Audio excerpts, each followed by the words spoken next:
Yep, that's working. Yeah. Okay. Cool. Awesome. That is going. Let's go. Yeah, welcome to week 5. Just pre-midterm. Exciting times. Yeah, let's get started.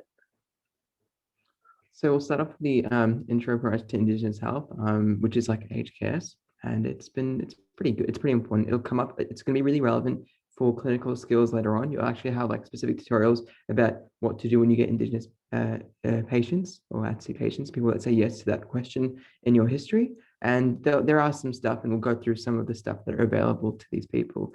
But pretty much, first off, we should start with what counts, or like what is an Indigenous identity, because a lot of time you just assume it's just that first dot point, which is if someone has evidence of Aboriginal or Torres Strait Islander lineage. But that's not the only factor. There are two other factors that can make someone an Indigenous person, which include identifying as an Indigenous Australian and being accepted by an Indigenous community as one of them. So yeah, pretty much those are the 3 factors.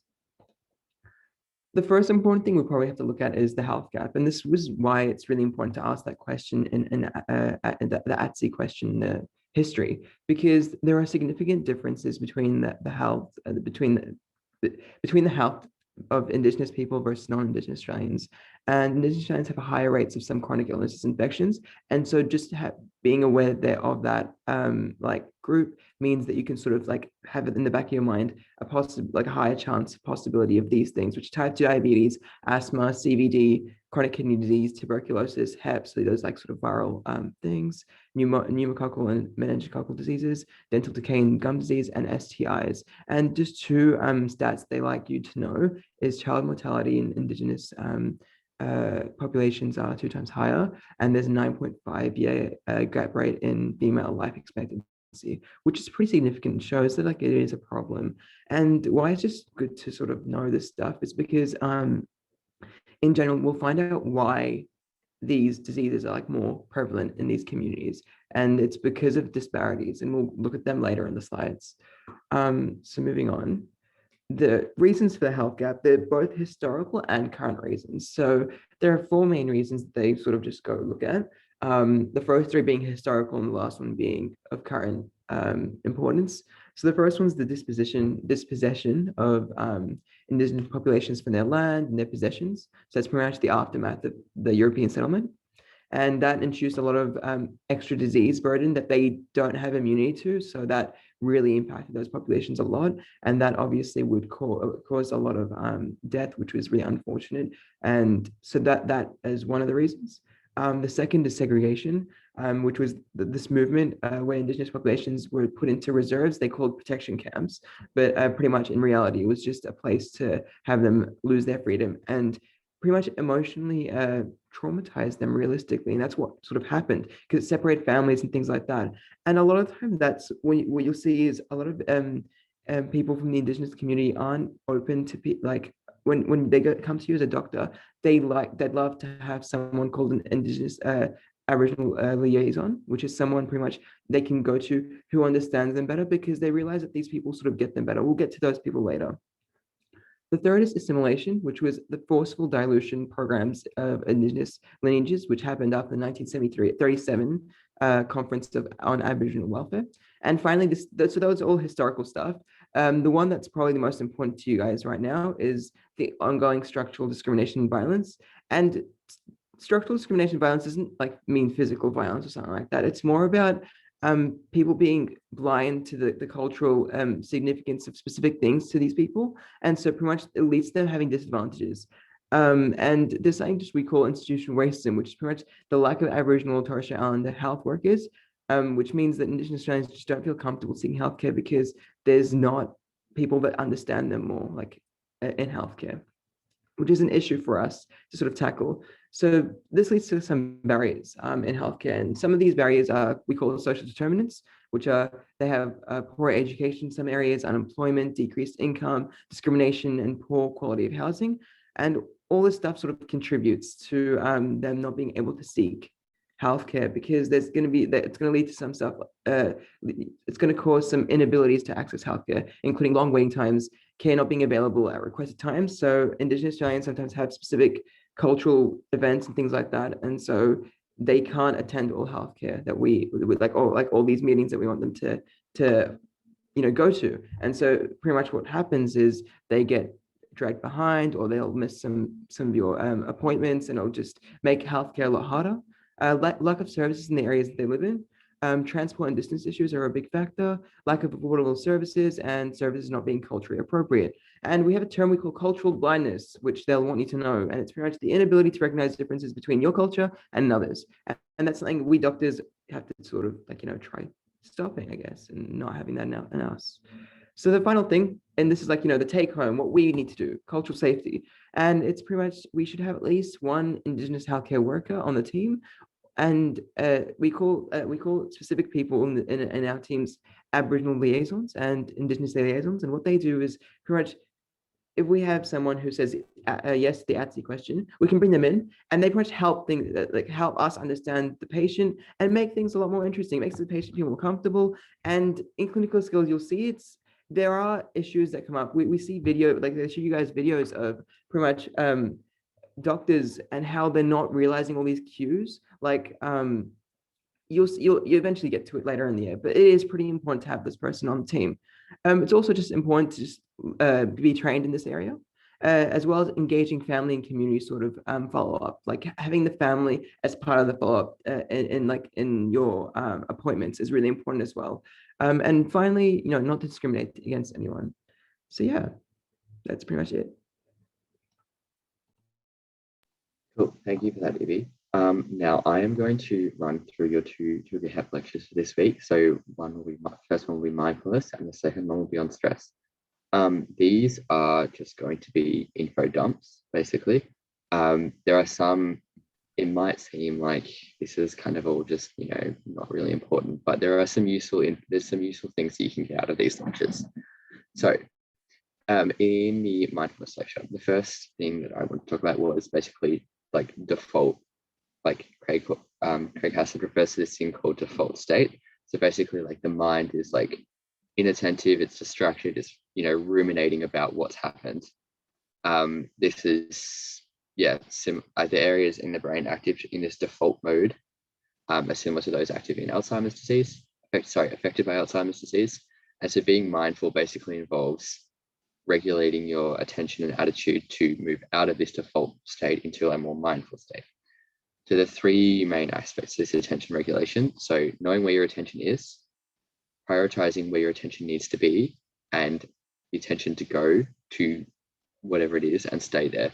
So say I'm studying, I'm trying to read my Italian O'Connor clinical examination of the gastrointestinal system book, but I keep getting distracted because Ivy keeps sending me memes every 30 seconds. So my default state is me getting on my phone every 30 seconds because Ivy sent me another fire meme. But my attentive state is putting my phone away and paying attention to the textbook that I'm trying to read. Basically, to have a mindful attitude, you need four major things. So you need openness, you need curiosity. So the way this was kind of described was kind of being open to things, but accepting when it's not going to be beneficial, and then acceptance, and then self-compassion. So being nice, basically being nice to yourself. So the next one, this heading is probably the most important thing you get to this lecture. The human brain does not pay attention to two complex tasks at the same time. That's why they say don't go on your phone while driving, because you can't pay attention to two complex tasks. Multitasking is a scam. That I'm fairly sure this was, this came up again and again and again. So this is something that you need to really know. You will get tutorials. You'll get tutorials on mindfulness later in the semester, so look forward to those. But basically, what mindfulness is basically training your attention so that you can be more mindful while you're doing things. I will let you read those in your own time because it's kind of just a list of things. But again, you will get more. You'll actually have tutorials on this later in the semester. The next one I want to talk about is stress. So yes, sorry, this is another info dump. Okay, could we get the next slide, please? Yeah, cool. So basically what anxiety is being upset about some future event. So it's physical and psychological effects. You'll go onto these. We haven't even got up to this yet, but you will do these eventually. So it's disabling and it's disproportionate to the level of the threat. And stress is the perceived inability to cope. So it's used to cover a multitude of states and experiences. So it's an umbrella. Stress is kind of like an umbrella term, and anxiety fits in that term. So there are differences. There are differences. The next thing is probably the most important thing. This is allostatic load. So this kept on coming back again and again. So basically, these are the processes seen in chronic depression and anxiety.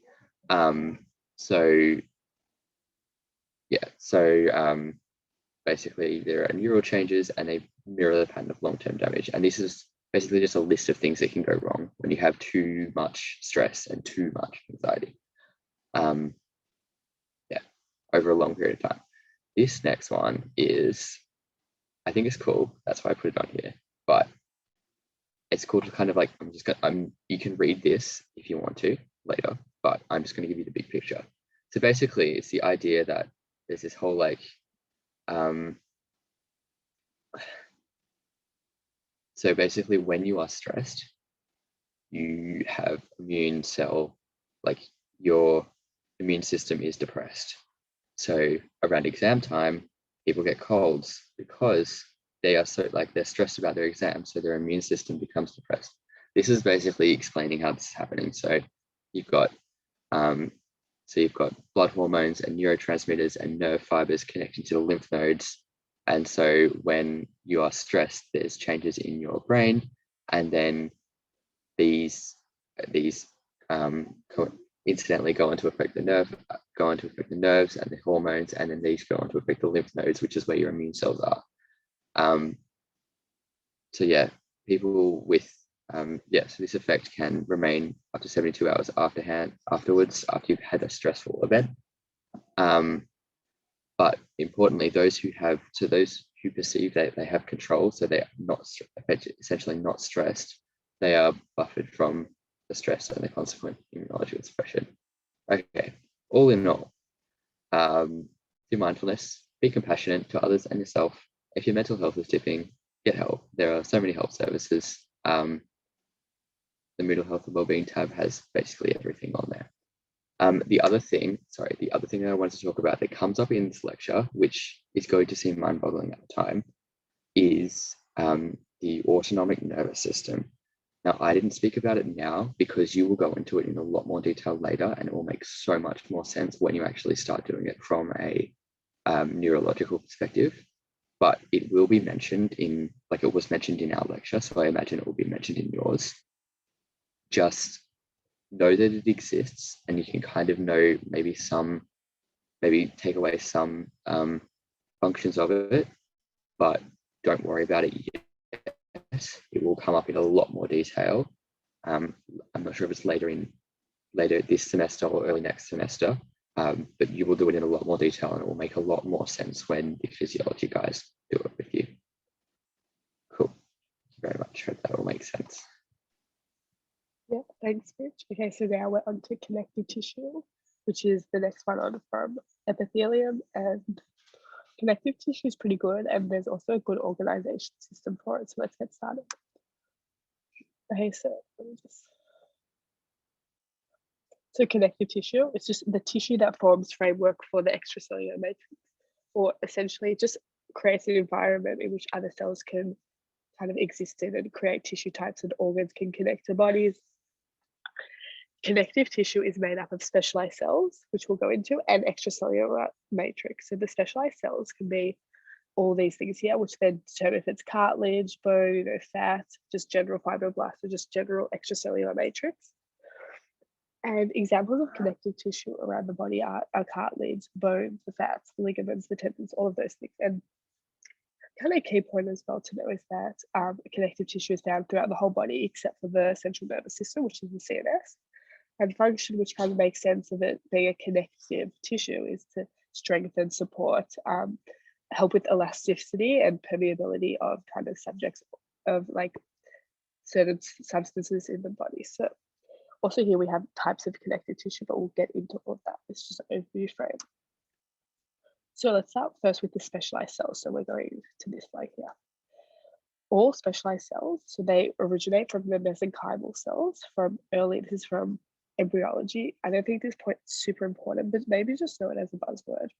And these cells then differentiate into bone, muscle, fat, or cartilage cells, which we can see all around here. And then this kind of determines what type of connective tissue it is. The function of the specialized cells, whether that's a chondrocyte, osteoblast, or whatever, is to synthesize and secrete the extracellular matrix.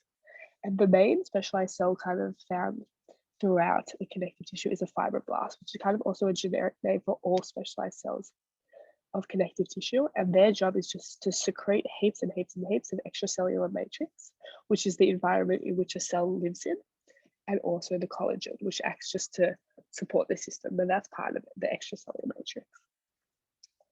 So now going to the ground substance and fiber.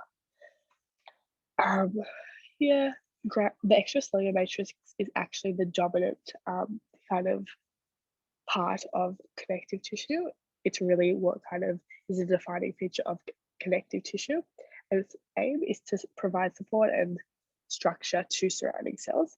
Ground substance, which is kind of the gel material or kind of the anything that's not fiber in the extracellular matrix, is just a gel substance made up of all these macromolecules and waters and protein. And that allows like nutrient supply. It also allows for kind of cells to infiltrate that area, and also works mechanical support and establishes the density and consistency for the tissue, which then varies in things like bone, blood, cartilage. Now to the fun stuff, which are the fibers. So obviously it kind of makes sense that the role of the fiber is to provide structural support and strengthen and resistance to deformation and stretch. So these kind of reinforcing structures within that extracellular matrix. There's 3 types of fibers to know. Number 1, most important, is collagen. So it's the most abundant fiber. It's really strong, so it has high tensile strength, and its function provides strength and structural integrity to organs, also to cells.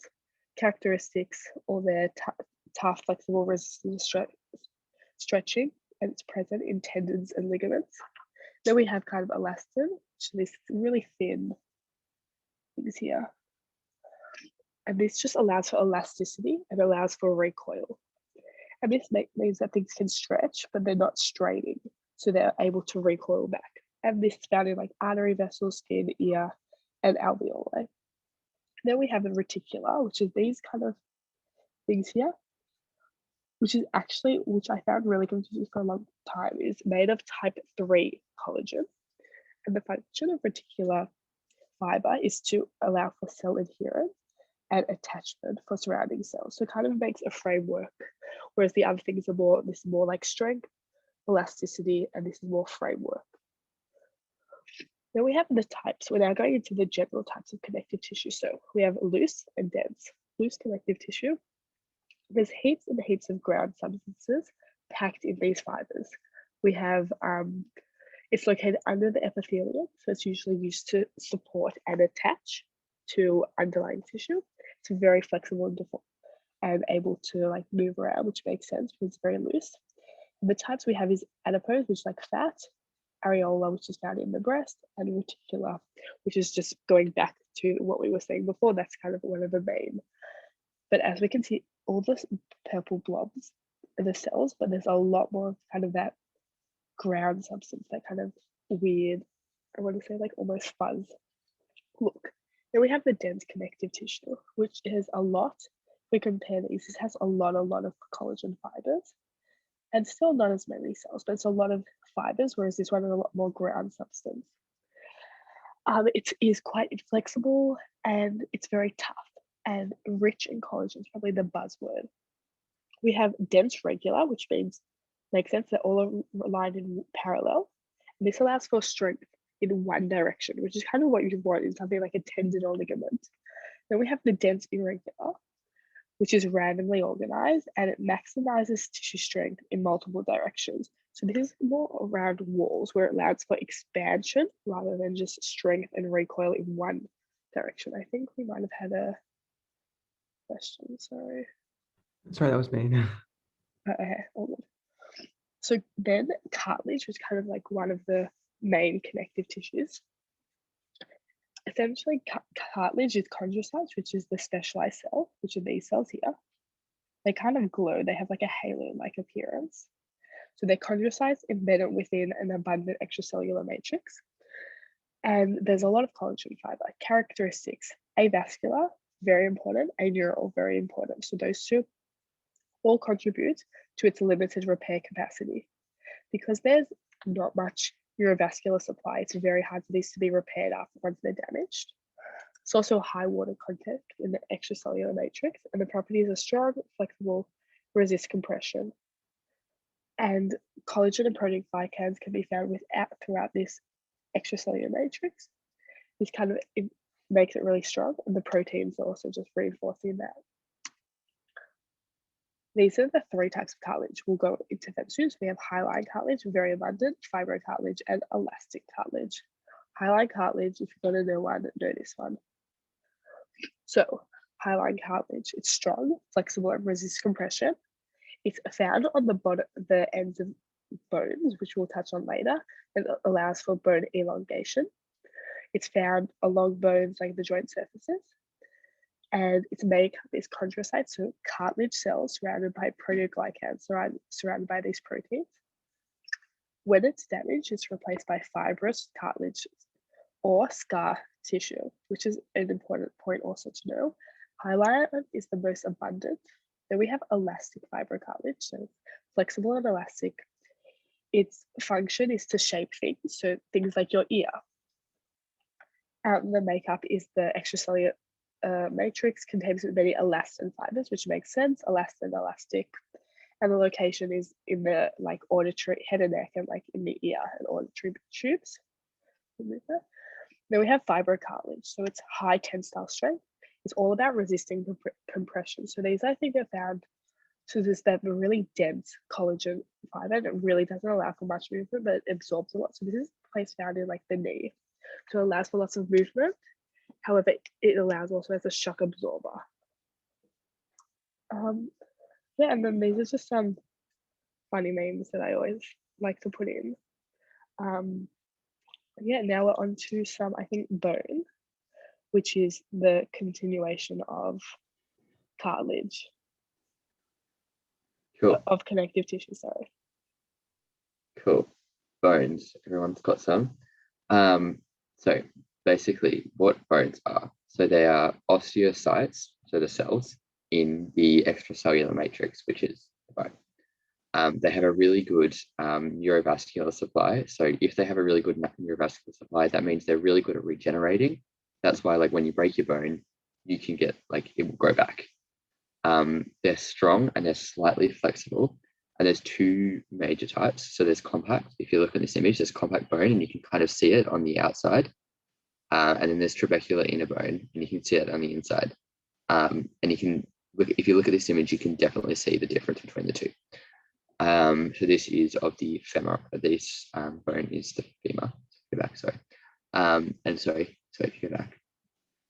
And if you look at this image, the small image, you can see how they're arranged into lamellae. So you've got the central canal and you've got the osteocytes surrounding that lamella, forming that lamellae. Cool. So the difference between compact and trabecular bone. So compact bone is really dense and solid. So so that was when we looked at that image before of the they're arranged into concentric lamellae. Here, this is in compact bone. So we can see that the lamellae are organized into osteons, and in the middle of the osteon, there is that neurovascular bundle. So that's where the nerves and veins and arteries come through. So the osteocytes are embedded in that lamellae. Now with the trabecular bone, this is different. So it has like a honeycomb-like appearance. It's the same composition, so it's still got these osteocytes, but it's just got a different 3D arrangement.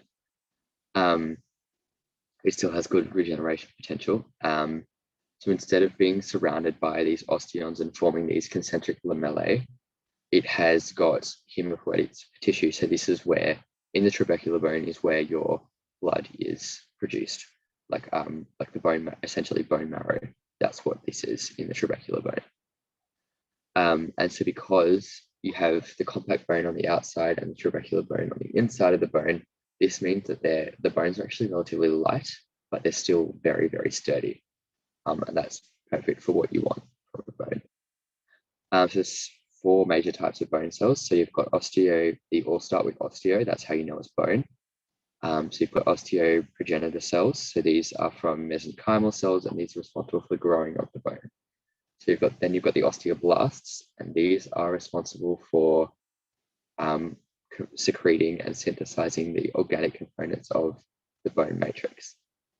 Then you've got osteocytes, which is the osteoblasts, which are now just kind of sitting there within the osteons, and they're just there.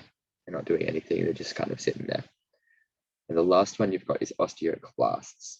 So these ones erode the mineralized bone. And then they maintain and repair and remodel the bone. So when you break your bone, this is what it's going to do. You're going to have the osteoclasts and the osteoblasts active. Because everyone loves a bit of Latin, so if you can get back. Because everyone loves a bit of Latin, if you look at, so you've got the osteoblast, so osteobone, blast, produce, osteobone, clast, destroy, osteobone, site, cell, osteobone, progenitor, produce. So if you look at all, like if you kind of get familiar with these words, it'll make it a whole lot easier, because it's the same with chondrocytes and chondroclasts and chondroblasts. Like they do the same thing, but it'll say like what it is, where it is, like where it is, what it does. So if you can kind of get familiar with these blast, site, clast, it'll make other things a lot more sense. Cool. Next one is reproductive potential. So because they have got these really good neurovascular supplies, bones are really good at healing. So if you look at this image, this is of a bone healing and then being remodeled. So the first step you get is the hematoma formation. So this is the inflammation, and you can kind of see it produce a little sac around the break. And then you've got the fibrocartilaginous callus formation. So this is when the bone is starting to move back together. And then you've got the bony callus formation. So you've got new bone cells forming in between the break, and then the remodeling. And then you can see how the fracture's healed. On the other hand, cartilage is really bad at healing. So that's why when someone has what's the word for it? Joint thing. I've forgotten the word for it already. This is really bad. Arthritis, osteoarthritis, and the cartilage is being like worn away. Like that doesn't heal very well, because cartilage doesn't heal very well. So because the chondrocytes can't really move, they can't reach the damaged areas. Because cartilage doesn't have a neurovascular supply, it can't get any of the minerals or anything it needs to regrow. So the damaged cartilage can break down and cause serious functional consequences, like in osteoarthritis. And the damaged hyaline cartilage, so hyaline cartilage is usually in your joints. It will be replaced, rather than being replaced by new hyaline cartilage, it will be replaced by fibrocartilage. So this is scar tissue, and that doesn't function as well, and so it will impact the joint function and functionality. The last little bit we've got is the epiphyseal plate. So basically this is talking about how on the end of your bone, you have this epiphyseal plate in children, and that's what helps the bone grow. So you've got 3, 4, 5 zones. So you've got at the top here, you've got the resting zone. So this is just the small inactive cartilage cells. And then below that, you've got the proliferation zone. So this is when the chondroblasts, so chondrocartilage, blast producing. So the chondroblasts are quickly dividing, and they're pushing the epiphysis, so the top of the bone, away from the diaphysis, which is the middle of the bone. So they're pushing it away, and they're lengthening. This is what causes the bones to lengthen. And then the third bit you get is the hypertrophic zone. So the older chondrocytes, so the chondroblasts then become the chondrocytes, and these are enlarging and they're basically releasing signals for the surrounding matrix to calcify. So you need calcium to produce bones. This is where it's happening.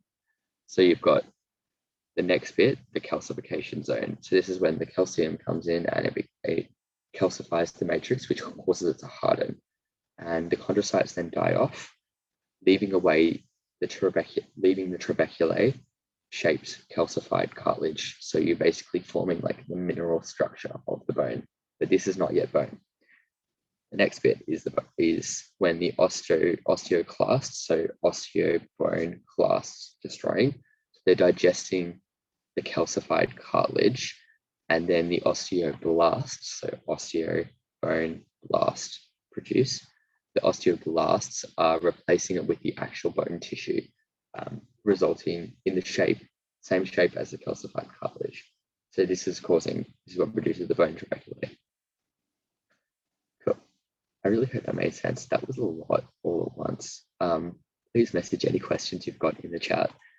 But here's just another more easy to understand image of the same thing. I'd recommend after this, go to our slides, get this image, put it in your notes. Yeah. Do we have any questions at all about that? Because that was a lot all at once.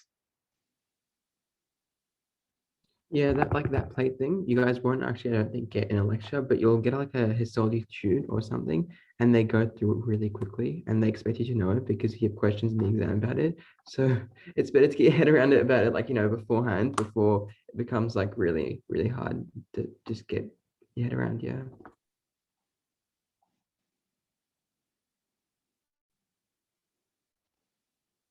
Yes, Lily, that makes a whole lot more sense. Awesome, guys. So we will hopefully have a nice Easter break and midsummer break, and then we'll be back on that next Monday. Yeah.